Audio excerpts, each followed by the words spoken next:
Làm môn toán tiếng Việt. Có một môn toán thì được người con tiếng Việt đi chỉ.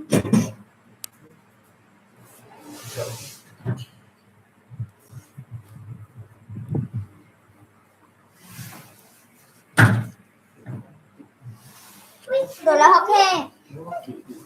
Ba cho chào bạn nha. Cánh của con nà ba.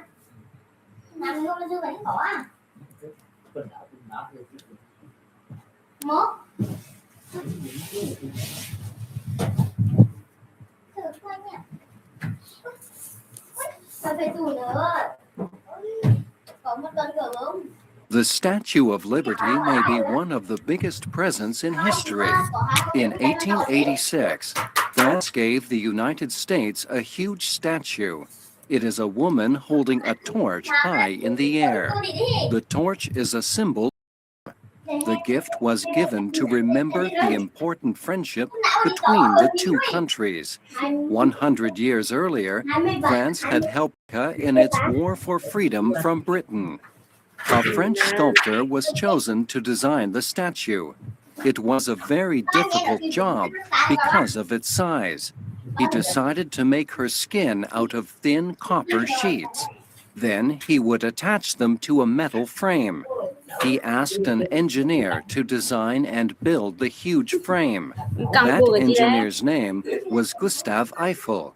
He would later build the famous Eiffel Tower in Paris, France.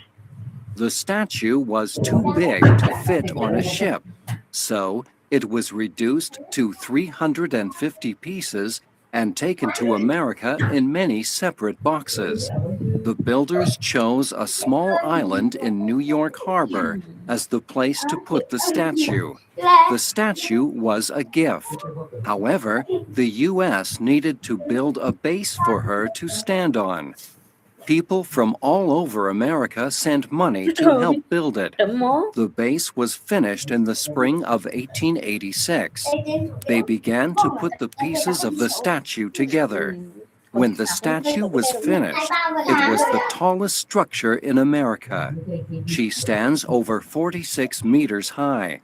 Just one of her fingers is 2.4 meters long.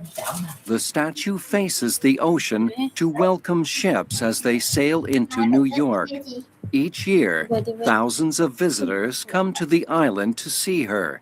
They can even climb the 354 steps up into her crown and look out the windows. She is a symbol of freedom for people all over the world. After all, it's in her name.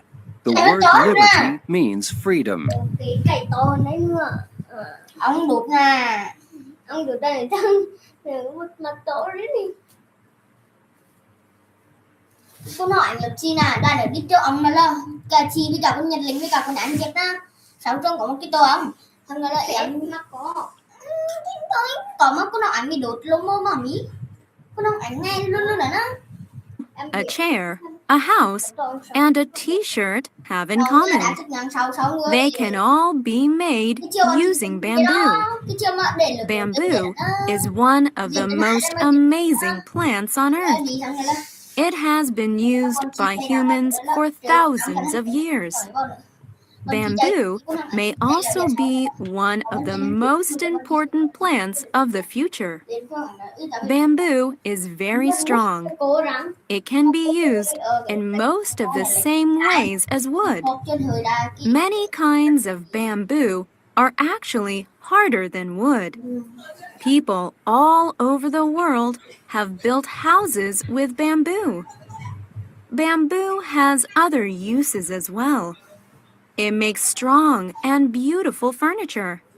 As the young bamboo plants grow, they can be formed into different shapes, like circles and even squares.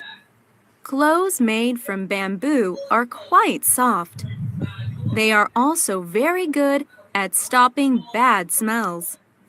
Some companies are even making bicycles with bamboo instead of metal tubes. Even though bamboo looks like a tree, it's actually a kind of grass. It's related to plants like corn and rice.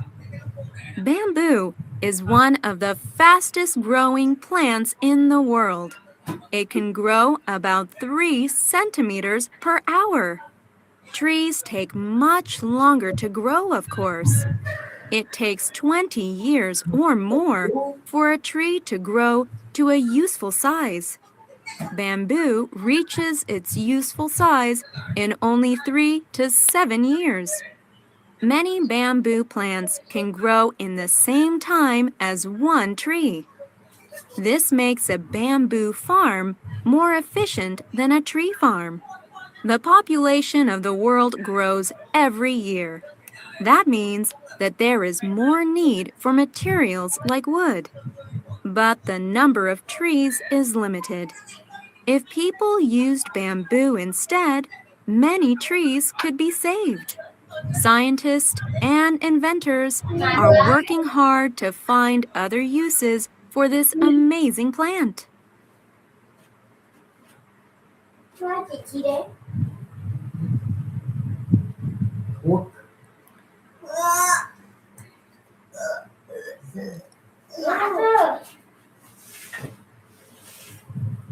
Nóng. Không, ở đến đêm hoa thử là mặn lắm. Lạnh. Chỉ đến hồ không mặn. Im lặng để tôi chỉ chưa.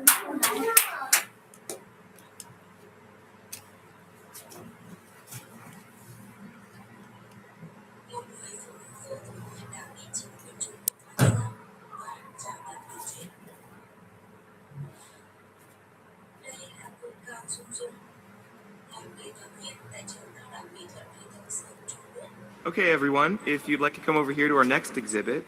Okay, so we're continuing to learn about the history of the home computer. Now, does anyone recognize this amazing machine? No? Well, anyone who grew up in Britain in the 1980s would immediately recognize this. It's the famous BBC microcomputer.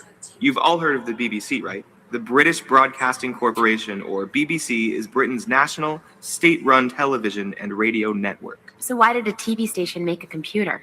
That's a really interesting story. It starts in the early 1980s. BBC television showed a program called The Mighty Micro, in which a professor, his name was Dr. Christopher Evans, he predicted the importance of the microcomputer, what we today just call the computer or the personal computer. Now, you have to remember that in 1980, there were no computers in homes, in schools, in libraries. Computers were big and expensive, so they still weren't something that a family or a student could go out and buy.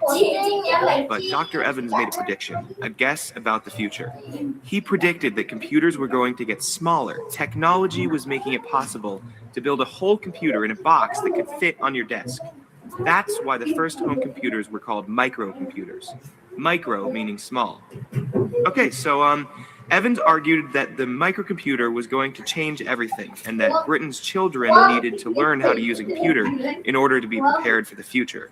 Now, it just so happened that a lot of important people watched that program, and Evans' predictions caught the attention of many people in Britain. In fact, even the British Parliament, the government, ended up discussing the program and Evans' predictions. So the BBC decided to start a new project to build a computer that was affordable, but that had lots of functions. Text, graphics, sound, music, programming, even artificial intelligence. The BBC planned to sell its microcomputer to homes and especially schools around the country. So the BBC made the actual computer? No, actually they didn't. The BBC was, and still is, in the business of making television and radio programs, not computers. So they wanted to find a computer company that could make the computer and put the BBC's name on it. In Cambridge, England, home to the famous old university, a small company called Acorn heard about the project. It just so happened that Acorn was already making its first computer, but it wasn't quite finished yet. The Acorn employees worked through the night and finished that first computer. It was called the Proton. They showed their brand new creation to the BBC and won the contract. It's really an amazing story of a small company beating all the bigger corporations. The first BBC computer, they called it the Model A, came out in 1981. And the Model B came out not too long afterward. And that's the computer you can see here, the BBC Model B microcomputer. The computer was an immediate success, mainly because schools in Britain bought many of them to teach computer skills to students. Excuse me? What could you do?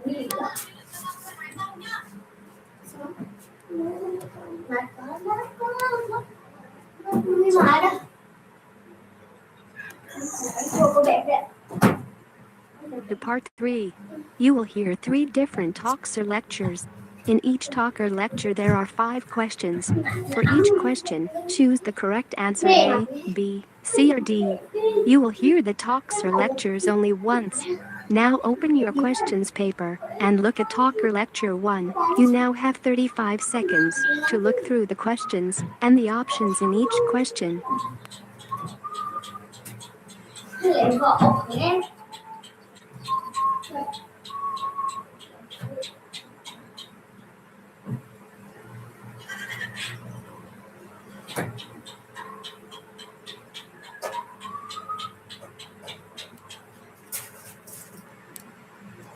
Now we are ready to start.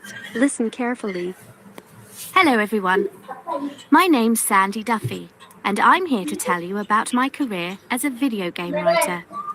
I work with game developers and designers to think of good stories, and I write all the dialogue in the game. When I was in secondary school, I never imagined that I would do this job. I played the violin, and that's what I planned to do as my job.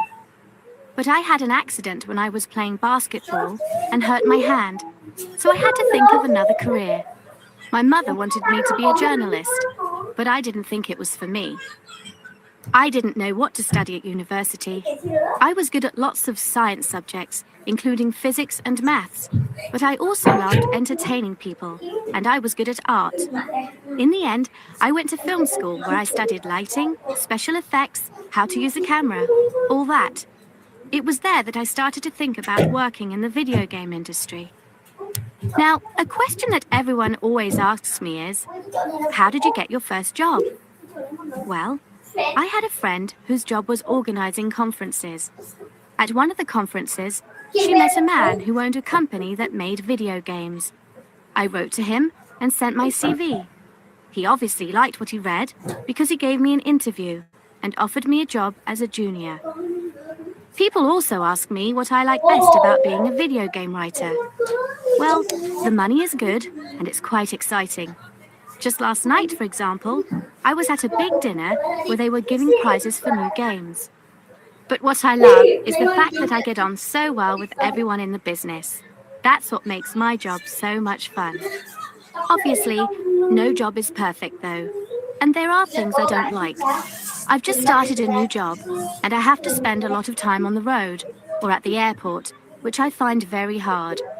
I'd really like to be able to spend more time at home.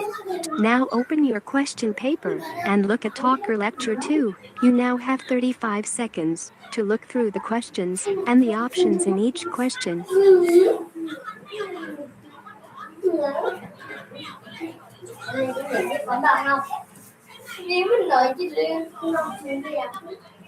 Nếu mình nói thì bọn này còn không còn đánh nào còn chè như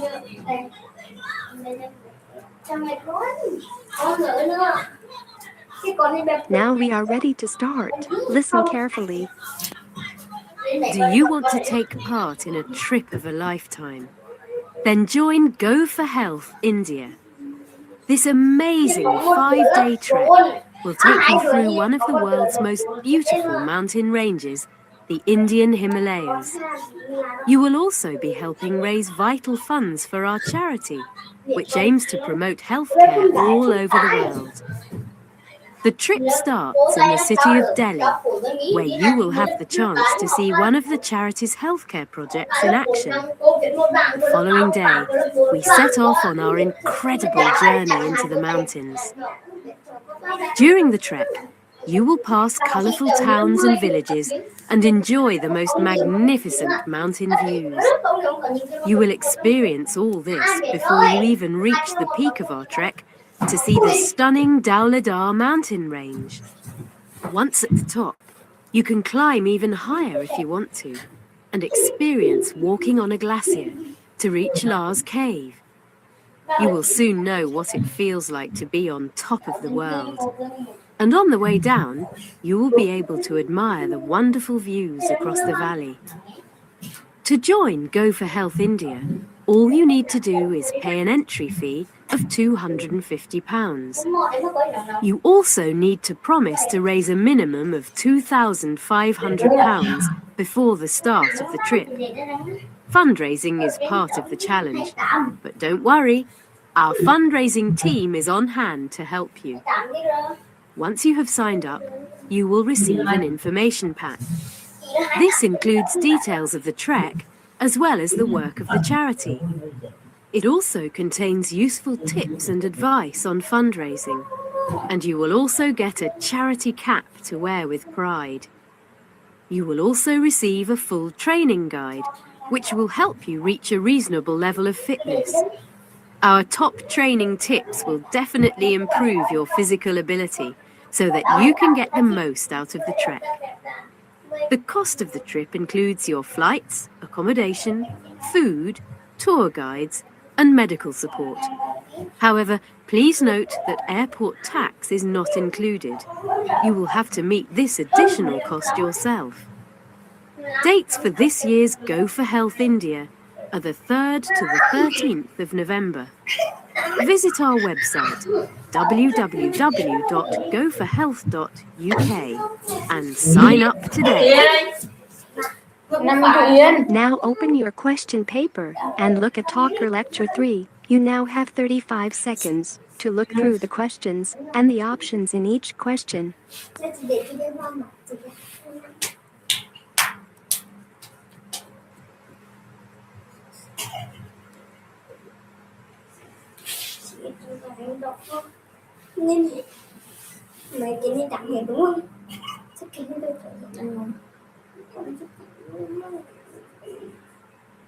Now we are ready to start. Listen carefully. Here in India, people bought around 1.5 million new cars. This will probably go up to 3 million a year in the next few years. That's how the Indian economy is changing. Many Indians in the big cities are richer than ever, and they want to spend money on new products.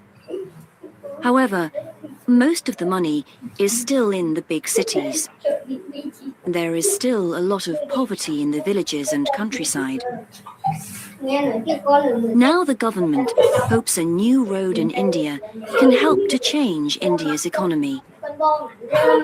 The Golden Quadrilateral Road, or GQ, connects the country's 4 biggest cities: Delhi, Mumbai, Chennai, and Kolkata.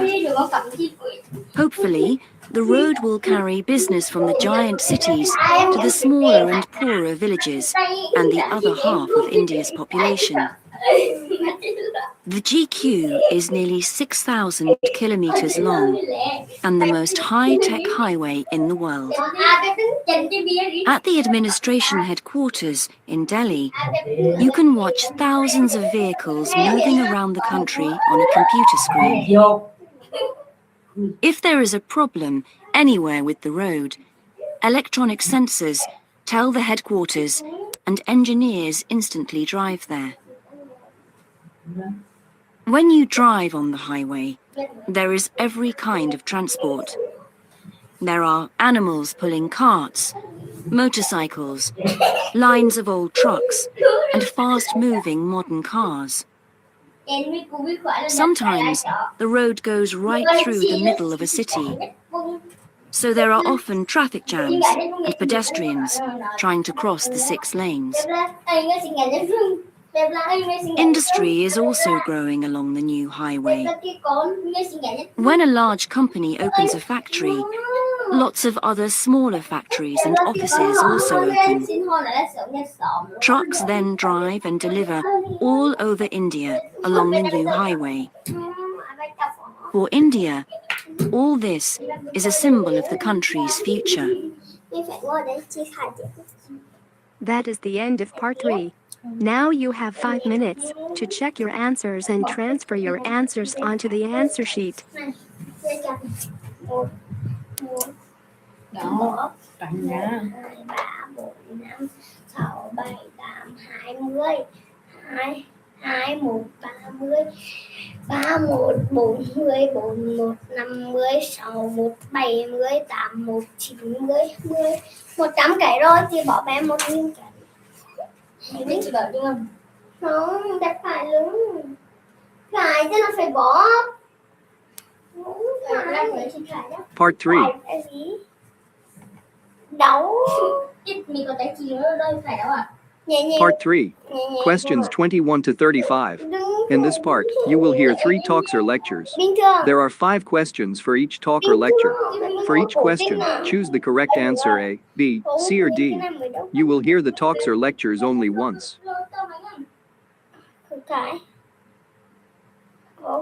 Nghe tiếp. Questions 21 to 25. You will hear a talk about learning a language. Mạnh nhất có thể cái. Không, đừng có là để. Rồi, mạnh thứ 2. Mạnh thứ 3.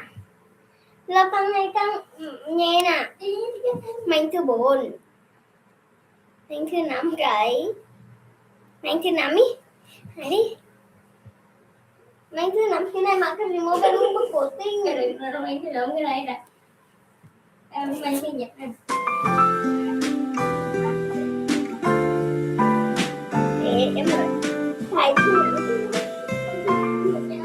I want to talk about learning languages.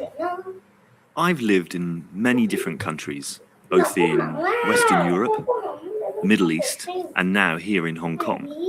And during all of that time, I've learned 5 or 6 different languages to one degree or another.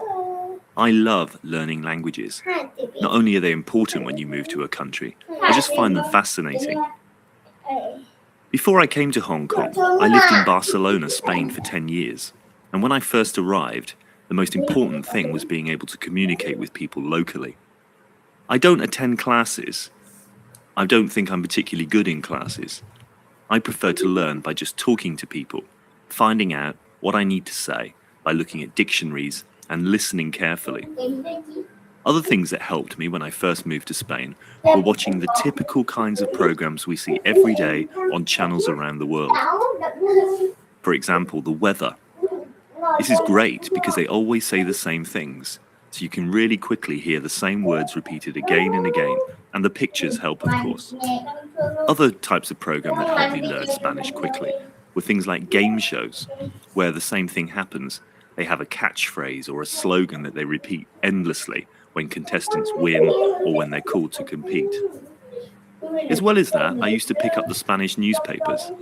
First of all, I just accepted there was no way I was going to understand anything but 1 or 2 words. But gradually, I found that I learned lots of new things about this.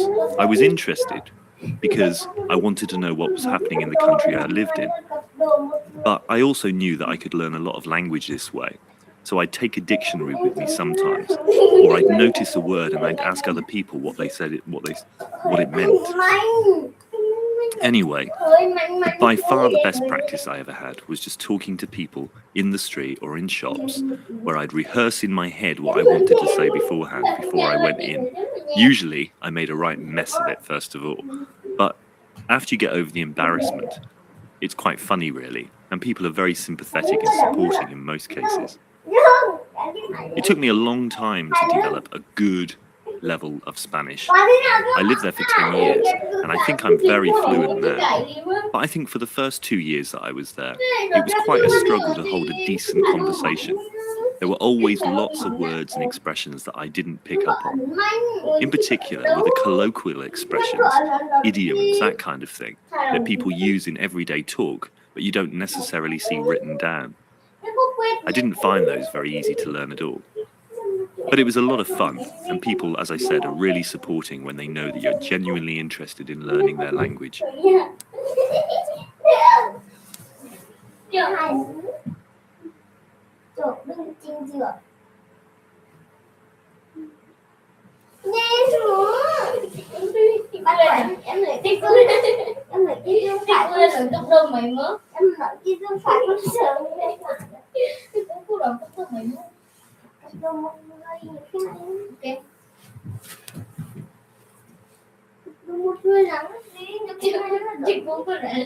Questions 26 to 30. You will hear a talk about aging society. Con em bay đặt tên con trần nhà con bay đặt.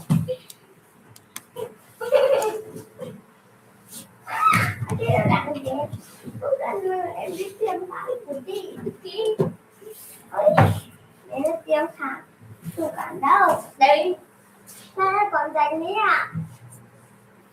Dành này tiêm mô phú nó của mỹ à con gái. Hello, ladies and gentlemen. It gives me great pleasure to introduce our keynote speaker for today's plenary address, Dr. Howard Miller. Dr. Miller, professor of sociology at Washington University, has written numerous articles and books on the issues facing older Americans in our graying society for the past 15 years. Dr. Miller?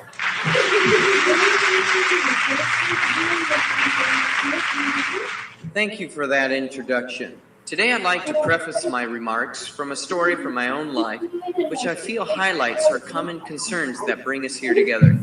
Several years ago, when my grandparents were well into their 80s, they were faced with the reality of no longer being able to adequately care for themselves. My grandfather spoke of his greatest fear, that of leaving the only home they had known for the past 60 years.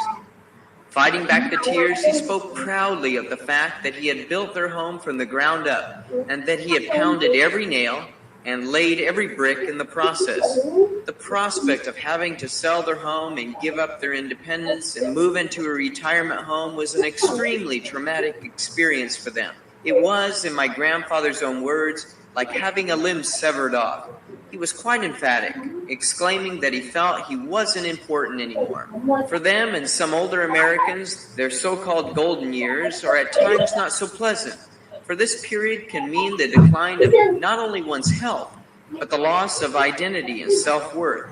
In many societies, the self-identity is closely related with our social status, occupation, material possessions, or independence. Furthermore, we often live in societies that value that which is new or in vogue, and our own usage of lexicon in the English language often does not bode well for older Americans. I mean, how would your family react if you came home tonight elated, exclaiming, "Hey, come to the living room and see the old black and white TV I brought"?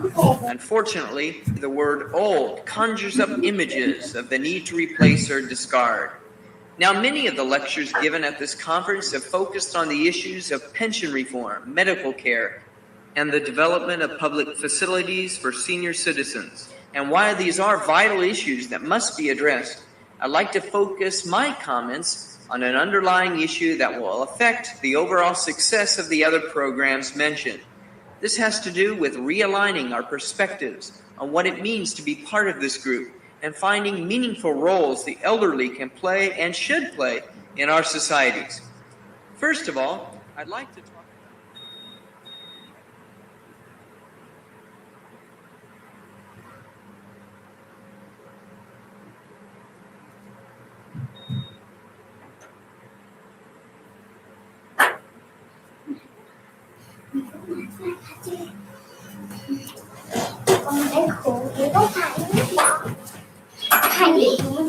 Questions 31 to 35. You will hear a talk about British festivals.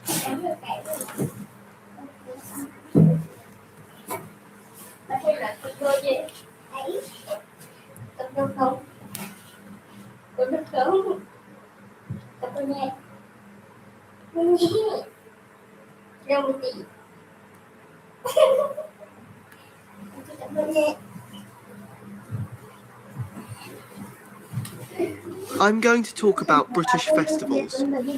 I'm sure you've heard about the Notting Hill Carnival in London. Yeah.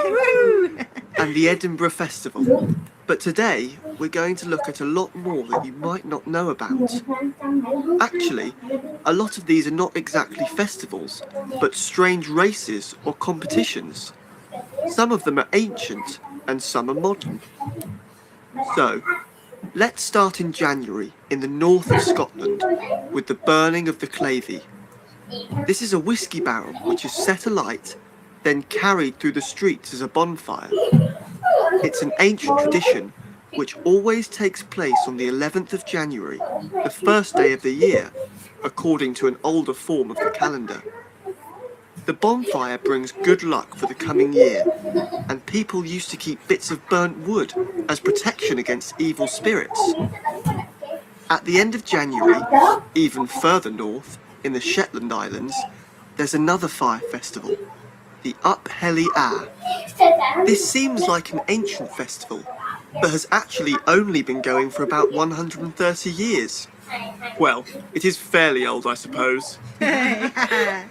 People carry firelit torches and a Viking boat through the streets, then set fire to the boat. There's lots of dancing. It's good fun. Now, to the north of England. On Shrove Tuesday in February, otherwise known as Pancake Day, a special pancake bell is rung in Scarborough. Everyone goes down to the road next to the beach where they skip. Yep, they jump over long ropes, up to 15 people to one rope. Whoa! And they have pancake races. This is quite common in the UK, running with a frying pan and tossing a pancake at the same time. Another kind of race takes place in spring, cheese rolling. In Gloucestershire, in the southwest of England, round cheeses in round boxes are sent rolling down a hill, and people run after them and try and catch them. The hill is very steep, so people often fall over. If you take part in this, you need to be very fit and wear your oldest jeans. Nowadays, this strange custom attracts visitors from all over the world, but the people from the local village are usually the ones who catch the cheese. From people racing to animals, very tiny animals. World Championship snail racing takes place in a village in Norfolk. The snails have to race from an inner circle to an outer circle, and the winner gets a lot of lettuce. There's a party and barbecue for the snail owners and observers. This custom began in the 1960s after a local man saw something similar in France. In the UK, we don't eat snails, by the way.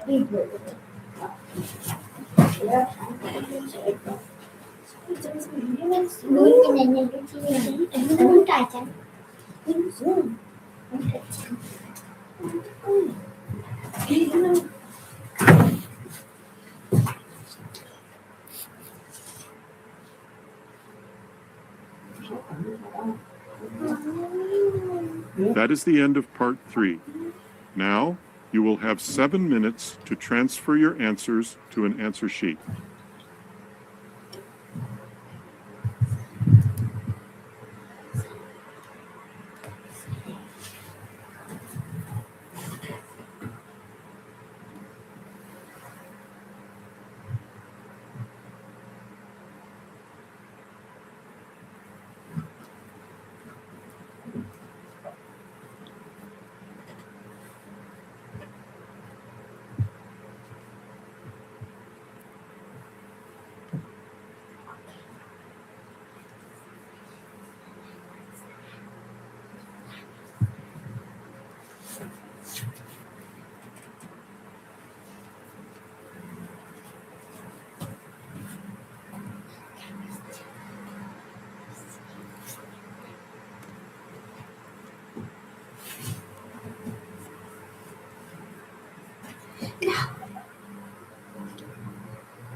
Nghĩ năm nghĩ ngủ gì đây đi về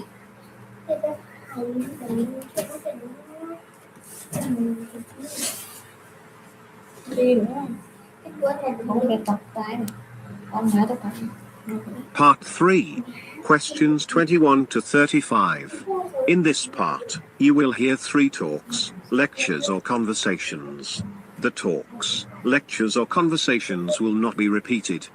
There are 5 questions for each talk, lecture or conversation. For each question, choose the right answer. A, B, C or D. Questions 21 to 25 refer to the following professor's lecture. First, take some time to read the questions 21 to 25.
Okay, class. I want to talk to you about the Cold War today.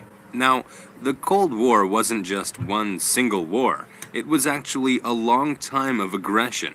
It lasted about 50 years.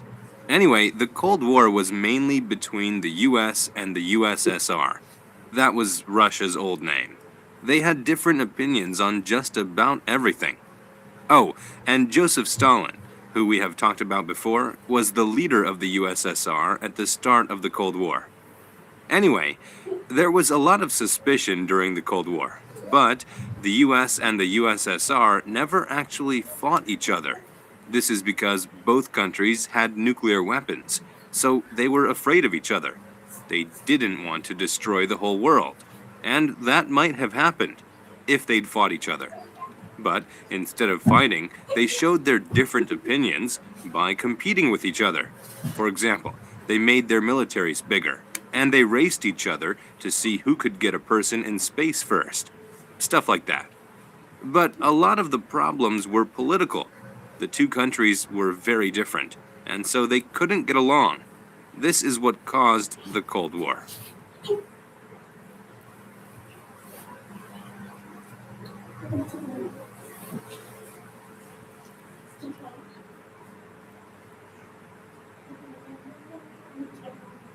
Questions 26 to 30 refer to the following conversation.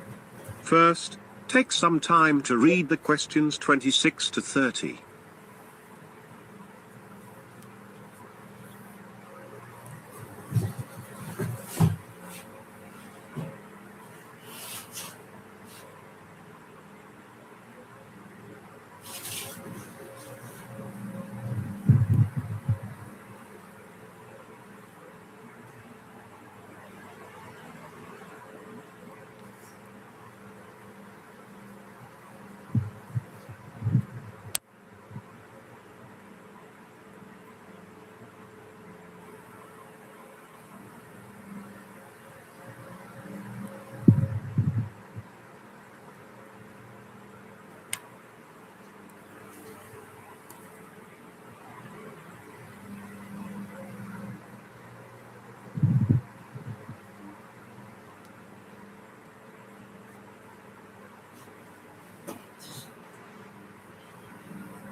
Okay, yesterday we read about Georges Seurat. Now, many people would like to paint like Seurat, but very few people can. He invented a very precise way of painting.